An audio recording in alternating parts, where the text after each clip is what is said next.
What a beautiful day. Because of all you beautiful people and your smiling faces. A few weeks ago, in passing, we mentioned this verse about how we are going to do greater things than Jesus. And of course, that blows our mind. How can we, mere human beings, do greater things than Jesus?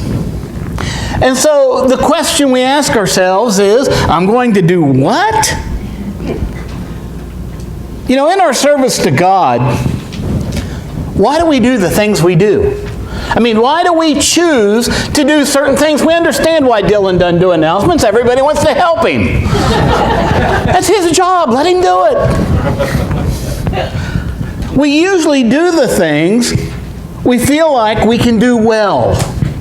We do the things we're comfortable at. We do the things because we think we can accomplish it. We're often called to do things that make us uncomfortable. You ever had that calling? We want you to do this, or we want you to do that. And we're either going to rise to the challenge, which causes growth, or we're going to shirk away from it and probably remain stagnant. We have the choice. Now, growth is imperative for the Christian. However, growth is completely up to us. Do we want to grow? Do I want to become stronger? I mean, how many times have we prayed to God, God, make me stronger, make me more faithful? You know how God does that? He gives us opportunity. God, make me patient. He says, here's teenagers. That's the way it works. God does on-the-job training. I mean, we have the manual already, right? We've got the Bible. We don't need another manual. We need opportunities to prove ourselves. So, again, we ask the question, how are we going to do greater things than Jesus? Well, first of all, we understand that God is all-powerful. Don't we? We believe that, right? God is all-powerful. God can do all things. There's nothing that God can't do. Now, there may be people that try to tell you there are things that God can't do, but if God is all-powerful, God can do all things, and I don't think anybody in this room is going to argue that fact. We know how powerful He is. After speaking to the rich young man and talking to his disciples about how it's easier for a camel to go through the eye of a needle than a rich man to enter the kingdom of heaven, and they're thinking, well, then who can get there? Jesus says in Matthew chapter 19 and verse 26, Jesus looked at them and said, with God all things are possible. Amen? Amen. With God all things are possible. We may believe that we can't do something. But friends, I'm here to tell you today, God can work through you. God can accomplish things that you never dreamed of through you. Friends, if I was to tell you I was shy, how many people would believe you? Believe me? I am. I'm telling you right now, this is the only place I can get up and do what I'm doing. When I am in front of my brothers and sisters. You take me to a group anywhere out, I'm going to sit back in my chair and I'm going to listen. I'm not going to get up front and take control. I'm not going to speak up unless I just absolutely have to. But it's God working through me. God using a talent. He says, you've got this talent, use it. Trust me. And with that in mind, we have to understand that God is with us. He doesn't put us out there on our own. Here's what I want you to do, but you go do it. I'm not going with you. I'm not going to do it. See, if we depend on what we can do alone, we're probably not going to accomplish very much. But if we depend on what we can do through God, we're going to accomplish a lot. I mean, let me ask you, do you believe in the power of God in you? I mean, think about what that means to say, yes, God, I believe in your power in me. It means I have no fear. It means I can do great things. I can do wonderful things. John says in 1 John 4:4, little children, you are from God and have overcome them. And prior to that, he is talking about the Antichrist that everybody says is coming one day, but John says is already here when John wrote this. But he says, you have overcome them, for he who is in you is greater than he who is in the world. Friends, all around us, we see Satan's influence, do we not? We see what he has done. We see how he has affected people. But greater is God in you than Satan is in the world. We can do great things through the power of God. We can allow him to work through us in ways we've never dreamed of. We have to remember that it was God who created us. And in 1 Corinthians chapter 12 and verse 13, it says, for we are all baptized into one Spirit, into one body, whether Jews or Greeks, slave or free, and we were all given one Spirit to drink.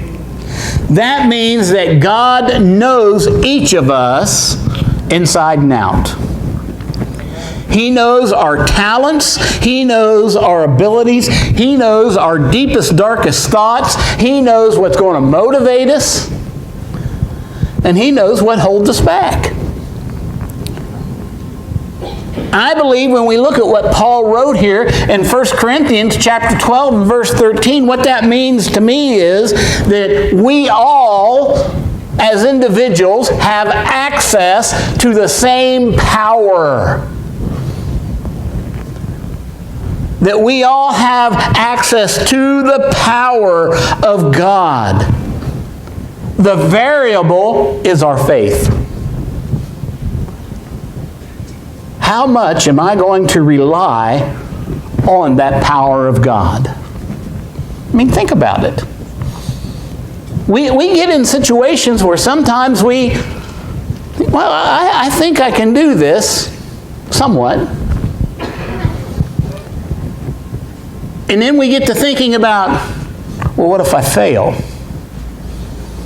What if people laugh at me? What if I let people down? Friends, it doesn't matter if you let people down. All you have to do is please God. That's the most important thing in your life, to please God. Because I'll guarantee you, you are going to let people down. Because one, you can't please everybody. You can't. I mean, you think about that. If you try to please everybody, you'll probably end up pleasing no one. And so you do what God has called you to do. And nobody can argue with that, and those that do, their opinion doesn't matter anyway. Because we're focused on what God desires. God is all powerful. Secondly, God accomplishes things, great things, with people. I mean, think about that a minute.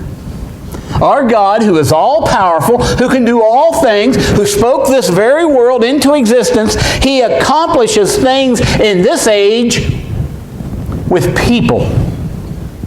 Why people? I mean, we're wishy-washy, we're sinful, we're petty sometimes. But just look at some of the people God has accomplished great things through. Think of Moses. I mean, we look at Moses and we know here is a guy who is a pillar of faith.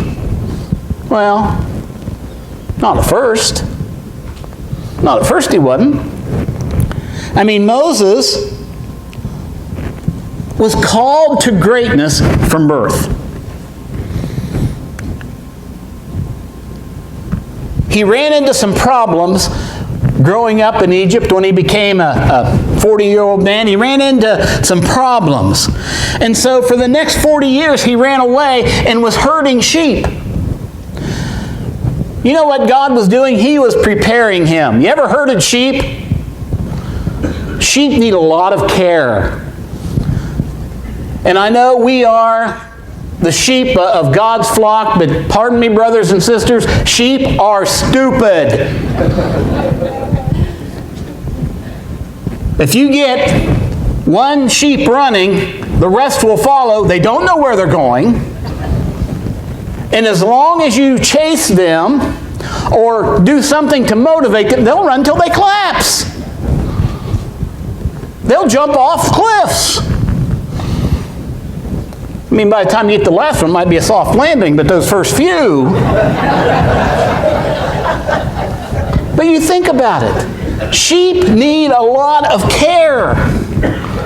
And so God was preparing Moses to lead people. You think about this mission. Leading Israel out of Egypt. I mean, according to Stephen in Acts chapter 7 and verse 25, Moses knew originally why he was in Egypt. Because Stephen says Moses thought that the Hebrews knew why he was there when he was trying to break up the fight with the two Hebrew men. I mean, he figured they know I'm going to lead them out of this mess. But they didn't. And so when he felt threatened, he ran. God trained him, and then God called him.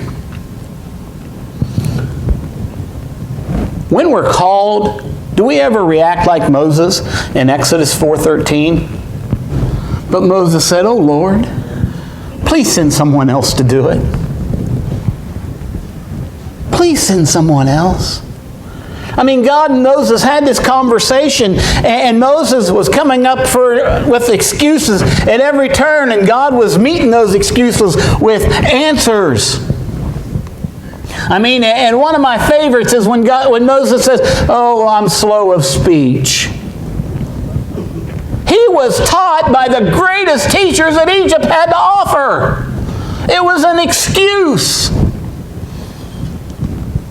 God said, "No problem. Even right now, your brother Aaron's coming to meet you, and he can act as a mouthpiece for you. You won't even have to talk. You'll be as God to him because you're going to tell him what to say." And eventually Moses gave in. I mean, it's useless to argue with God. It really is. But man, don't we try it sometimes? Don't we think we can get by with it? Another one I want to think about is Mary, the mother of Jesus. Here's a young woman. She's nobody that would command anybody's attention.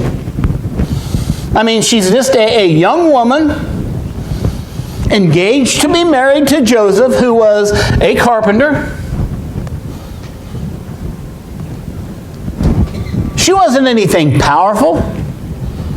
You know, we really don't know how old she is, but we can assume she probably wasn't much more than 16 or 17, just by tradition. And now here she is, being called to give birth to the Son of God. Why me? Who am I that you would come to me? But the response that Mary has is one that we should share whenever God calls us. Look at Luke 1:38. "I am the Lord's servant. May it be to me as you have said."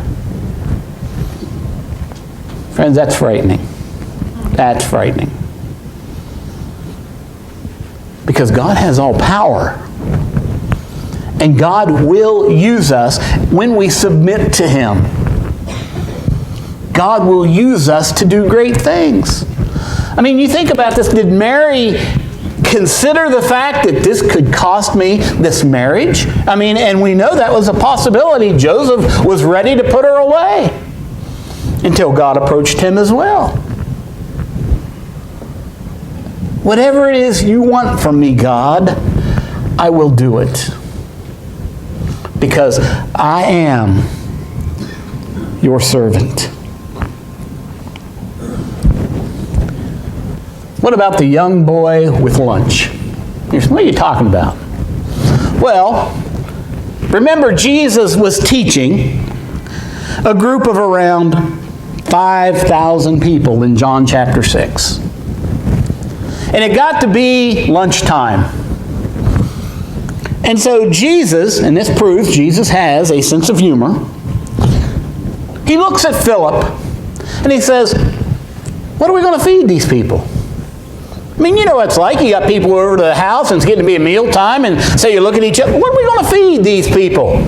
We didn't plan on them being here this long. So what are we going to feed them? You know, Jesus was testing Philip. I mean, Jesus says, where are we going to buy bread for all the people to eat? How was Philip going to respond? Was he going to respond with faith in the power of Jesus? Or was he going to fail? Well, do you remember what he said?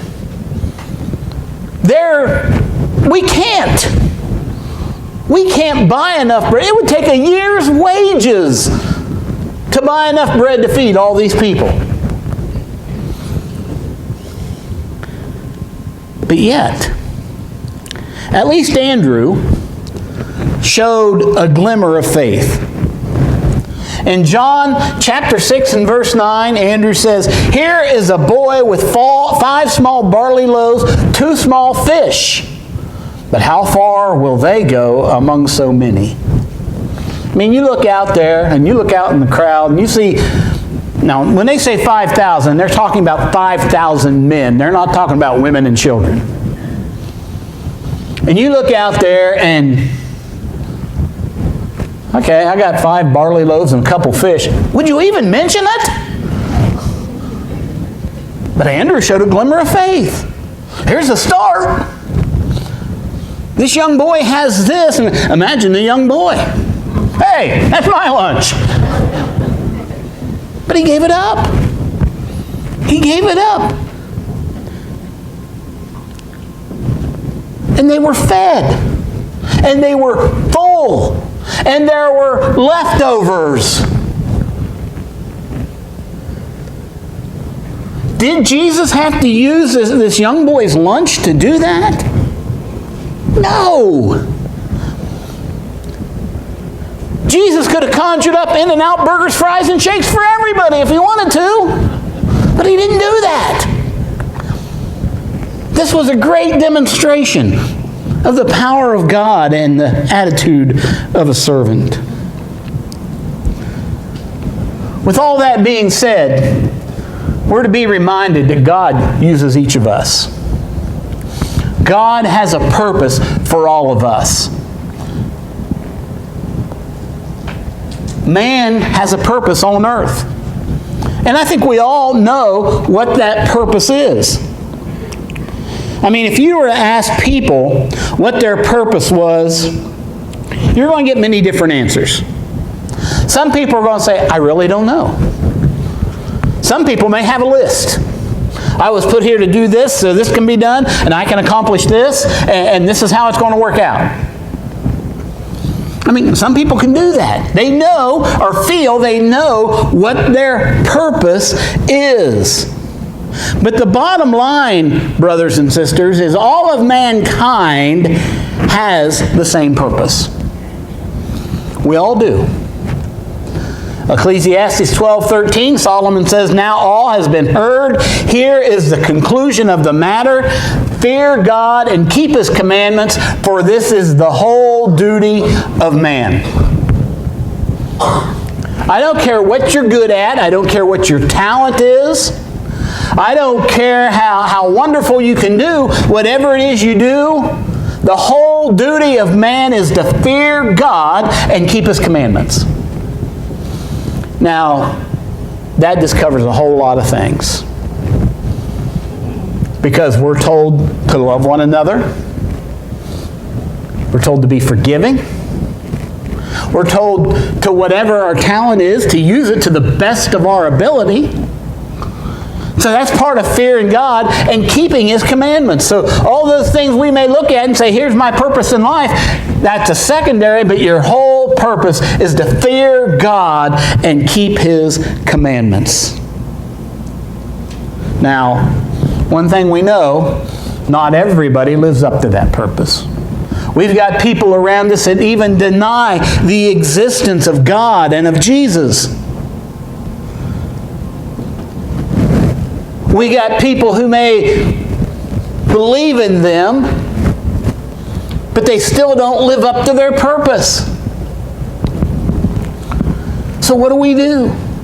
How do we affect those people?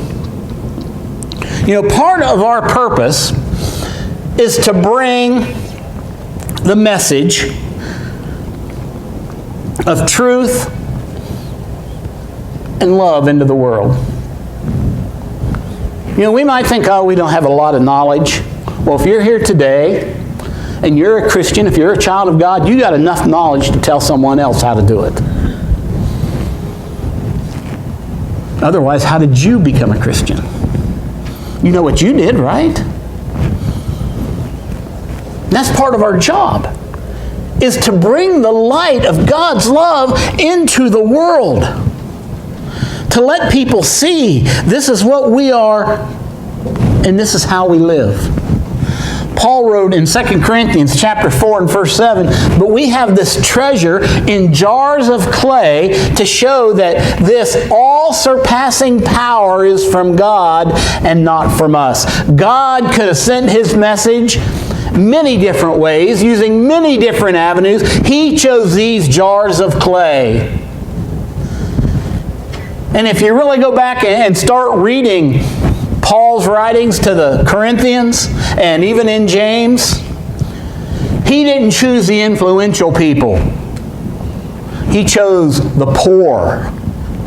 He chose the ones in society that people look down on. Why? Well, that's what Paul says there. To show that this all-surpassing power is from God and not from us. God can use anybody to accomplish great things. Now, sometimes we do get too comfortable in our service. Now, what I'm saying is, sometimes we get to the point where this is what I'm going to do and I'm not going to do anything else. Because this is what I'm good at. This is what I'm comfortable at. I mean, what is it you like to do in service of God? I mean, what if you were asked to do something completely different?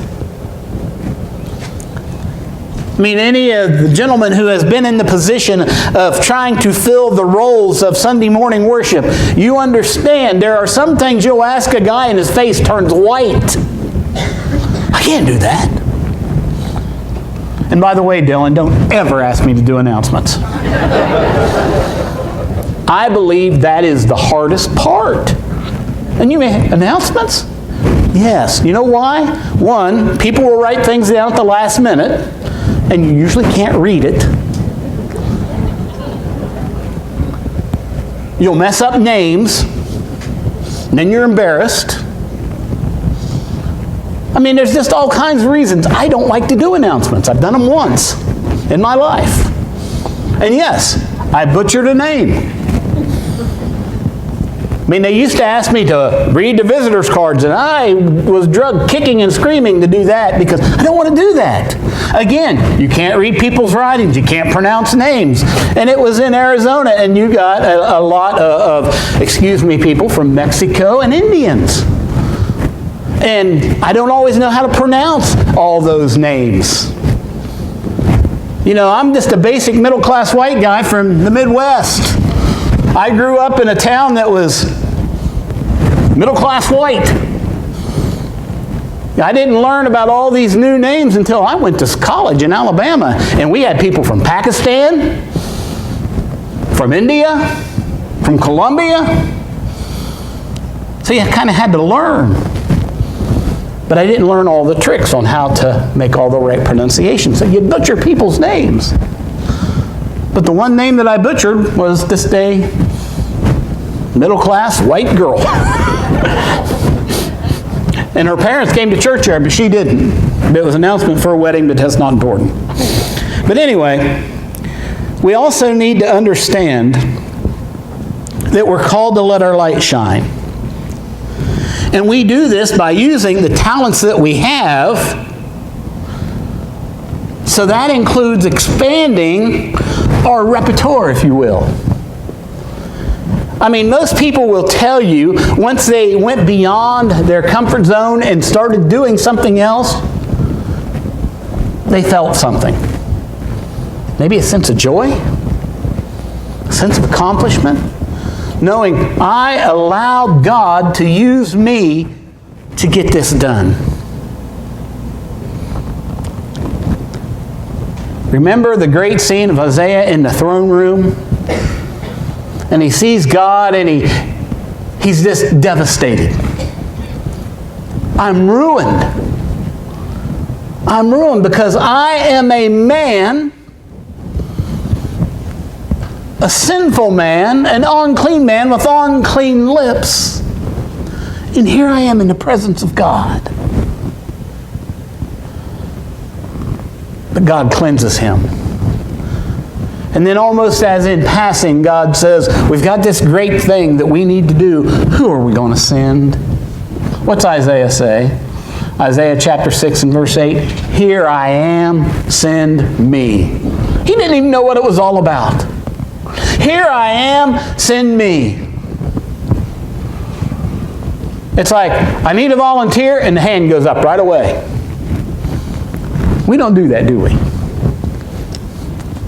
I need a volunteer. People's going, Maybe someone behind me is raising their hand. We slump down in our chair. We don't want them to see us. Here I am, send me. Why? Because we have the power of God working in us, people. We can accomplish great things because of the power of God. I know that it's hard to comprehend doing even greater things than Jesus did. I mean, after all, He died for our sins. He rose from the grave. But yet, He said, you're going to accomplish greater things. Because we're going to have greater reach. We got greater tools. But we still have the same one He had, the power of God working through Him. So my family, all of our talents come from God. And so does all of our power. So if we say we can't, you know what? It's just like saying God can't. We can. We can do it. If we have our faith in God, we have faith in His power, there's nothing we can't accomplish. I mean, if you get nothing else out of this lesson today, walk out of here knowing that.